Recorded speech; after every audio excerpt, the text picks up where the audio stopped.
7 car brands are quietly abandoning Australia right now. And if you own one of them, your car's resale value is already taking a hit you may not have seen coming. From a French icon that vanished overnight after 102 years on our roads, to a Japanese giant posting its worst financial results in 25 years while axing iconic Australian models without warning. The shake-up happening in our car market right now is the biggest since Holden left in 2017.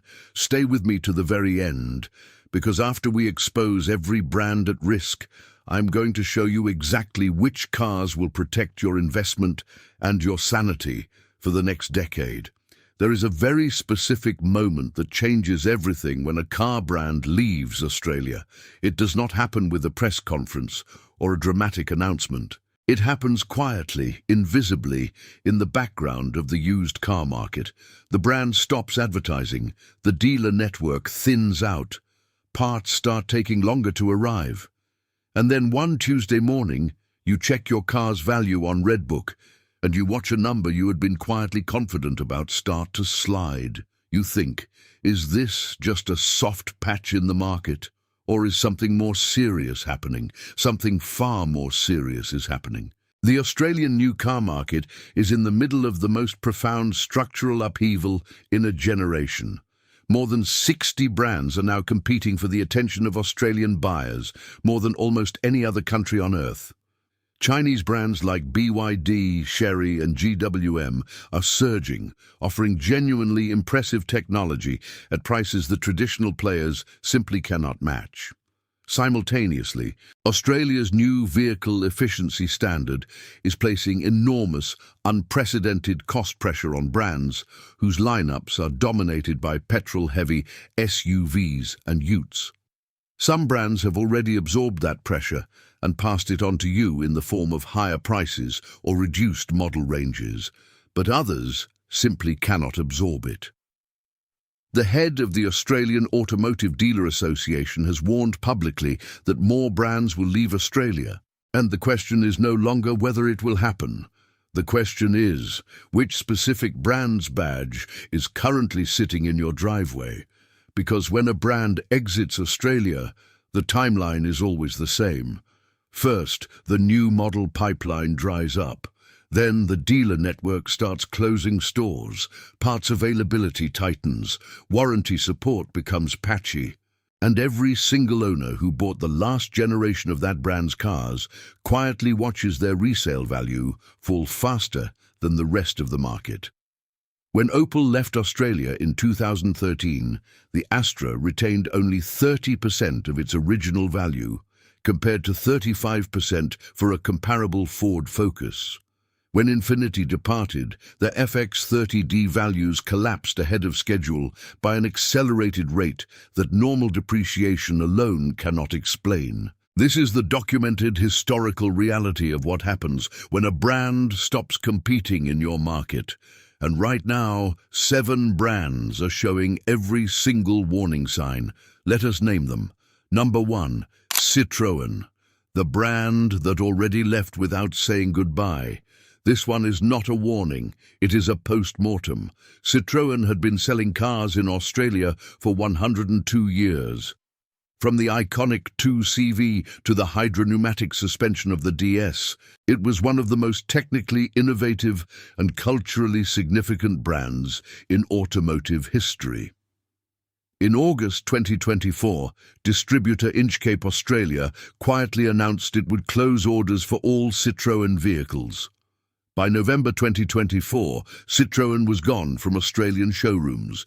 No fanfare, no farewell model, no transition plan for existing owners. 102 years, then silence. And the warning signs were absolutely there for anyone paying attention. In 2024, Citroën had already begun withholding new models from Australia. The updated C3, revealed globally in 2023, was never offered here. Models like the C4 and C5X were quietly discontinued the same year. The lineup shrank to almost nothing, and then nothing was exactly what it became. So why does this matter to you if you do not own a Citroën? Because the pattern Citroën followed, shrinking lineup, withheld new models, declining sales, silent exit, is now visibly playing out across multiple other brands in our market simultaneously. And the current owners of Citroën vehicles are now navigating what every departing brand leaves behind: parts sourcing challenges, limited dealer support, and a resale market where the pool of interested buyers shrinks every year. The distributor's announcement was clinically efficient, but underneath, it revealed a brand that had already made the decision to leave long before the public knew it. And if you think Citroën's exit was an isolated French problem specific to a quirky niche brand, number 2 is going to genuinely shock you. Number 2, Jeep, the brand that sold Australian adventure and then quietly disappeared. Jeep was, for a significant stretch of the 2000s and 10s, genuinely unstoppable in Australia. The Grand Cherokee was the prestige SUV of choice for tradies, grey nomads, and family adventurers simultaneously. The Wrangler was an icon. The Compass was a volume seller. Jeep was everywhere. But the numbers being reported for 2025 are truly extraordinary. The Grand Cherokee, the brand's flagship and historically its top-selling model, was quietly discontinued from the Australian lineup in 2025. It had suffered a 96% sales decline. 96%. A model that was once the centerpiece of the Jeep Australia showroom had become statistically irrelevant in the space of a few years. The Renegade, gone. The Cherokee, gone. Replacements for the Compass and the Cherokee have not arrived. A brand that once had a product for every buyer in the SUV category now has a lineup so reduced that the category it built its reputation on has almost entirely abandoned it. But the story goes deeper than a shrinking lineup. Jeep sits under the Stellantis corporate umbrella, alongside Fiat, Alfa Romeo, Chrysler, Dodge, Ram, Peugeot, and Citroën. And the former Stellantis CEO openly warned in 2024 that several brands within the group are unlikely to survive past 2026. Citroën has already gone. Chrysler and Dodge effectively departed years earlier. Stellantis itself posted a staggering €22.3 billion net loss in 2025. When a parent company is hemorrhaging billions, every brand sitting underneath it is exposed. Parts sourcing tightens, warranty processing slows. Dealer investment dries up. Critics who follow Jeep's trajectory across Reddit and automotive forums have been specifically warning about this collapse for years. One widely shared comment captured the sentiment precisely.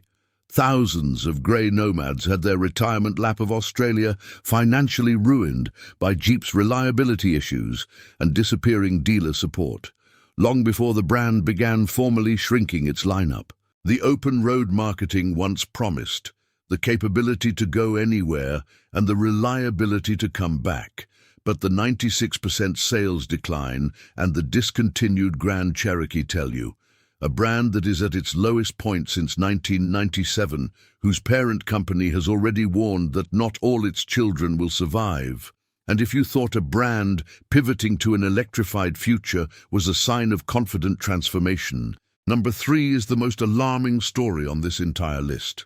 Number 3, Jaguar, the reinvention that left Australia with nothing to buy. Jaguar is one of the most prestigious, historically significant automotive brands in the world. The F-Type, the F-Pace, the XE. These are genuinely desirable cars with passionate owners. But on the last day of 2025, December the 31st, Jaguar officially stopped selling new petrol-powered cars in Australia.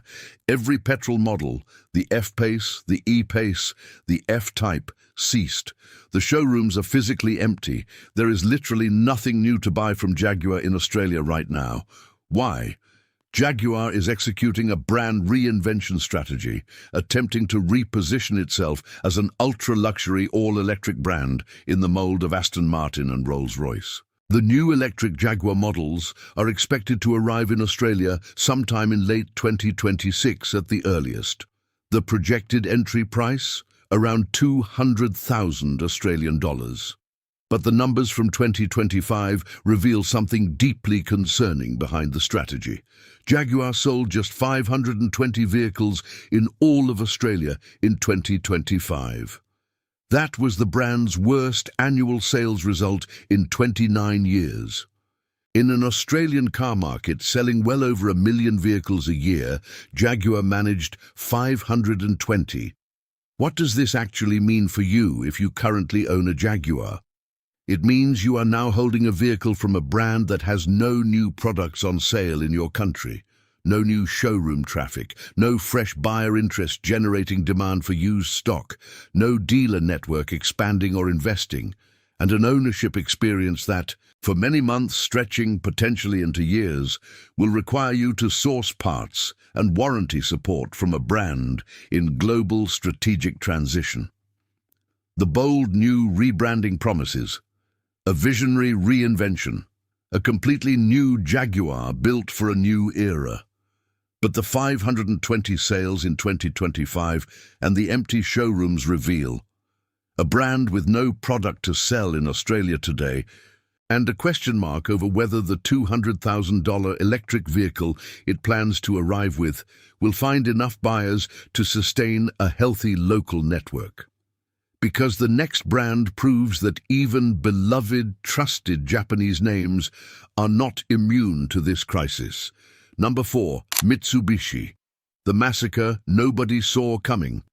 Mitsubishi has been a staple of Australian motoring for decades. The Triton Ute, the Outlander, the Pajero, the Eclipse Cross. These are not fringe products, they are mainstream family cars and working vehicles sold in enormous numbers to real Australian families. But in January 2025, Mitsubishi Australia delivered what automotive journalists immediately described as a massacre. In a single announcement, the brand confirmed it was simultaneously axing the ASX, the Eclipse Cross, the Eclipse Cross plug-in hybrid electric vehicle, and the Peugeot Sport from Australian showrooms. 4 models gone. The reason: new Australian design rules requiring autonomous emergency braking technology came into effect on the 1st of March 2025. The cost of re-engineering the existing models to meet the new regulation was described by the CEO as not commercially feasible. That phrase, not commercially feasible, is one of the most important sentences in this entire story. It means Mitsubishi looked at the Australian regulatory environment, looked at the cost of updating their products to comply, and decided Australia was not worth the investment. And then the CEO resigned. Mitsubishi Australia boss Sean Westcott stepped down in September 2025, without the brand naming a successor, on the eve of Mitsubishi beginning to rebuild its showroom with replacement models. The overall sales picture for the brand confirms the depth of the challenge. Mitsubishi Australia was down 17.9% in 2025, and while the brand has a plan to introduce new models to replace the axed lineup, critics point out that many of those replacements will be rebadged versions of alliance partner Renault's products, rather than genuine Mitsubishi-engineered vehicles. The new ASX, for instance, is essentially a Renault Capture built in Europe. Is that a brand rebuilding its Australian commitment? Or is it a brand quietly transitioning into a badge engineering exercise that maintains the name while hollowing out the unique engineering identity that built it? The 10-year warranty marketing promises a brand deeply committed to Australian drivers for the long term. But the 4 axed models and the CEO resignation reveal a brand that found upgrading its products for Australian regulations commercially unfeasible, and then lost its CEO while trying to figure out what comes next. And if the Japanese brand story worries you, number 5 proves the crisis goes to the very top of one of Japan's most historic automotive names. Number 5, Nissan, the brand facing its worst crisis in 25 years. Nissan is one of the most deeply trusted automotive brands in Australia. The Navara Ute is a cornerstone of the tradie market. The Patrol is one of the most legendary four-wheel drive vehicles in Australian history. The X-Trail and Qashqai are genuine family favourites. But the story unfolding at Nissan globally and locally right now is deeply alarming. Globally, Nissan posted a staggering $4.5 billion net loss for the fiscal year ending March 2025. Financial analysts called it Nissan's worst crisis in 25 years. The company announced 20,000 job cuts worldwide. 7 factories are being closed. The brand's Yokohama headquarters is reportedly up for sale. A planned merger with Honda, which would have been one of the largest automotive consolidations in history, collapsed when talks fell apart. In Australia, the damage is arriving fast. Nissan sales dropped over 21% in 2025, knocking the brand out of the Australian top 10 for the first time in years. In March 2026, Nissan Australia announced it was immediately discontinuing both the Pathfinder Medium SUV and the Juke Small SUV. A combined 62-year run for both models in Australian showrooms ended with a single announcement. Nissan Australia Managing Director Andrew Humberston confirmed the Pathfinder's death came down directly to unfavourable exchange rates on the US dollar, with the Tennessee-based production making the model economically unviable for Australia. And the updated Leaf electric vehicle, expected to arrive in 2026, has been deferred indefinitely. The Navara Ute, arguably the brand's most important Australian product, had its 4x4 variant down 22% in 2025 alone. And on Reddit, the community of Nissan Australia watchers painted a sobering picture. One extensively discussed thread explored exactly what would happen to Australia's used Nissan market, parts network and warranty support if the global crisis led to a full exit. The conclusion from the community was consistent. If the Patrol and the Navara lost the brand behind them, the downstream impact on parts sourcing and resale value could be catastrophic. The trusted Japanese brand promises innovation that excites and reliability that endures. But the 20,000 job cuts, the worst financial crisis in 25 years, and the axed Pathfinder and Juke reveal a brand fighting for its global survival while quietly reducing its Australian commitment to the minimum viable footprint. Because what you are about to hear shows that even a French brand with a history of genuine engineering innovation is clinging to its Australian future by a thread. Number 6. Peugeot, the brand that watched its sibling leave and stayed behind. When Citroën left Australia in November 2024, it sent a very specific message to everyone watching the Stellantis portfolio. Citroën and Peugeot are sister brands within the same corporate family, both falling under the Stellantis umbrella and both sharing the same Australian distributor network. And the sales numbers being reported for Peugeot in Australia raise serious, urgent questions from everyone who owns one. In 2025, every single Peugeot model, except the partner commercial van, failed to generate 3-digit sales in Australia. The 408 sold 93 units. The 308 sold 88 units. The 5008 sold 64 units. The Boxer commercial sold just 22. In the first quarter of 2026, overall Peugeot Australia sales were down a further 31.4% year-on-year. For context, Toyota sells more Hilux utes in a single week than Peugeot sells all models combined in a full quarter, and the parent company's position provides almost no reassurance. Stellantis reported a loss of €22.3 billion, equivalent to 36.5 billion Australian dollars in 2025. The former CEO already warned in 2024 that some brands in the group were unlikely to survive past 2026. Automotive community observers on Reddit were blunt about the situation. The most upvoted assessment stated, Peugeot will be the next brand to exit Australia. Their sales are almost non-existent, and it is brands like Peugeot that have a limited customer base and no compelling appeal that will be the first to falter. What does this mean for a Peugeot owner in Australia right now? It means you are driving a vehicle from a brand whose sister brand has already left, whose parent company is posting catastrophic losses, and whose sales are so thin that the case for maintaining a full dealer and parts network is becoming harder to justify by the quarter. The stylish French branding promises premium European engineering with a distinctive perspective, but the 64 units of the 5008 sold in all of 2025 quietly says a brand that may be one corporate restructuring decision away from following Citroën straight out the door. And the final brand on this list is the one that will genuinely shock the most people, because this is not a niche brand or a quirky import.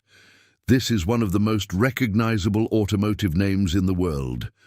Number 7, Volkswagen. The slow-motion retreat. Volkswagen sells hundreds of thousands of cars every single year. They are not going anywhere globally. But in Australia, Volkswagen's trajectory over the last decade tells a story of quiet, sustained withdrawal that should worry every Golf, Tiguan or Passat owner in the country. Volkswagen in Australia today sells roughly half the number of vehicles it sold at its peak a decade ago. Half. That is not a market share fluctuation. That is a sustained, multi-year structural decline. And here is why the Volkswagen story matters so specifically and so urgently right now. Australia's new vehicle efficiency standard took effect in 2025, setting mandatory carbon dioxide targets for every brand selling here. In February 2026, the federal government published the first compliance results. Volkswagen was among the brands named for missing the initial emissions targets, facing significant financial penalties. The Australian government has described this publicly as a naming and shaming process, specifically designed to create consumer and reputational pressure on non-compliant manufacturers. What does this mean in practical terms? Volkswagen faces a difficult choice. Either rapidly accelerate the electrification of its Australian lineup, which requires significant investment in a market that has been steadily declining for a decade, or absorb the penalties while the Chinese competition continues to undercut it on price and technology. Volkswagen's global position is not in doubt, but their commitment to Australia, to maintaining a full dealer network, a comprehensive parts chain, and a competitive model lineup in a market where their sales have halved, is precisely the type of calculation that preceded Citroën's exit. When brands reach a point where the cost of compliance and competition exceeds the revenue generated by local sales, the corporate decision-making process becomes very straightforward, and Volkswagen Australia is now sitting in a position where that calculation is being made. The premium German engineering promises, Das Auto, precision engineering built for drivers who demand the best. But the halved Australian sales volume and the emissions penalty naming and shaming reveal a brand at a genuine strategic crossroads, weighing the cost of competing in a market it has been quietly retreating from for a decade. Step back and look at what is happening across all 7 of these brands simultaneously. This is not 7 separate stories. This is one single story about the Australian car market reaching a structural breaking point. The Chinese brands are winning on price, technology, and warranty length. The new emissions regulations are squeezing every brand with an internal combustion engine heavy lineup. The cost of re-engineering legacy models to meet Australian safety and emissions requirements is making those investments commercially unfeasible for brands without massive local volumes. And a parent company in crisis, whether it is Stellantis posting a $36 billion loss or Nissan executing its worst restructuring in 25 years, does not protect its weakest markets. It exits them. Every brand on this list is showing the same documented warning signs that preceded Holden in 2017, Citroën in 2024, and every other brand that left before them. A shrinking model lineup, withheld new model generations, declining sales, regulatory non-compliance, corporate parent in crisis, and every time a brand exits, the owners of that brand's cars absorb a financial penalty that no one warned them about when they signed the purchase contract. But you do not have to be caught holding a depreciating asset when the music stops. Now let us talk about the cars and strategies that will actually protect your money. If you want to protect your investment in this market, the data points overwhelmingly in a specific direction. Option 1, Toyota and the bulletproof resale benchmark. In a market where 60-plus brands are fighting for survival, Toyota is doing something almost no competitor can match. Consistently topping Australian sales charts, expanding its dealer network, and delivering resale values that independent tools like Redbook and Glasses consistently rank as best in class. The Hilux has been Australia's best-selling vehicle for years consecutively. The Prado and Land Cruiser 200 and 300 series are benchmarks of value retention in the four-wheel drive category. When you buy a Toyota in Australia, you are buying into a dealer network of over 250 locations, an almost unlimited parts supply chain, and a brand that has never given any indication of any intention to leave. Option 2. Mazda's local commitment and class-leading reliability. Mazda is one of the most frequently cited brands for genuine ownership satisfaction in Australia. They have not been chasing volume at the expense of quality. They have not been caught in a regulatory non-compliance scandal. And their CX-5, CX-60 and BT-50 lineups are selling strongly. In the context of a market where multiple brands are retreating, Mazda is actively investing. Their resale values consistently track well above the market average, and their dealer network remains healthy and engaged. Option 3. For electric vehicles, look at Tesla or BYD's established footprint. If you are ready to move to electric, the resale value dynamics of the electric vehicle market are entirely dependent on the brand's charging network and parts availability. Tesla's supercharger network across Australia is unmatched, and their direct sales model eliminates the dealer network collapse risk entirely. BYD, while newer, has established a dealer network and supply chain in Australia that is growing rather than contracting, in direct contrast to the brands on today's list. Option 4. Do your resale value homework before you buy anything. Tools like Redbook at redbook.com.au allow you to check the current market value of any vehicle in Australia. Before you buy any car from any brand, search for the brand name alongside the phrase "Leaving Australia" or "At Risk Australia."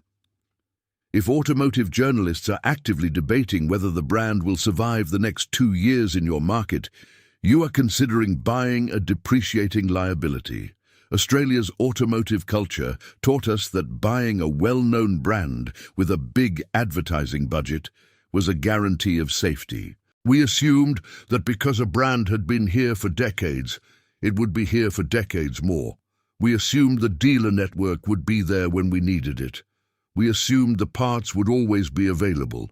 We assumed the resale market would always have willing buyers.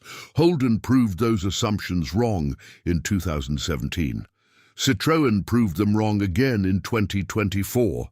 And right now, the data is telling us that several more brands are following the exact same path. You do not have to absorb that financial hit. Check the brand's sales trajectory before you buy, not after. Check the parent company's financial health. Check which models have been axed and which new models are genuinely committed to Australia. And treat a shrinking lineup as the red flag it always was. If this video opened your eyes to what is genuinely happening in Australia's car market right now, tap the like button so more Aussie buyers can protect their investment before the next brand disappears from our showrooms. If you want to stay ahead of the automotive industry's quiet reshaping of our market, hit subscribe and turn on notifications because this story is moving fast and we are going to keep following it. Now I want to hear from you in the comments. Do you own a car from any of the brands on today's list? Has your dealer network already started thinning out, or have you struggled to find parts or warranty support? Tell me your experience below, because your story helps every other Australian buyer make a smarter decision.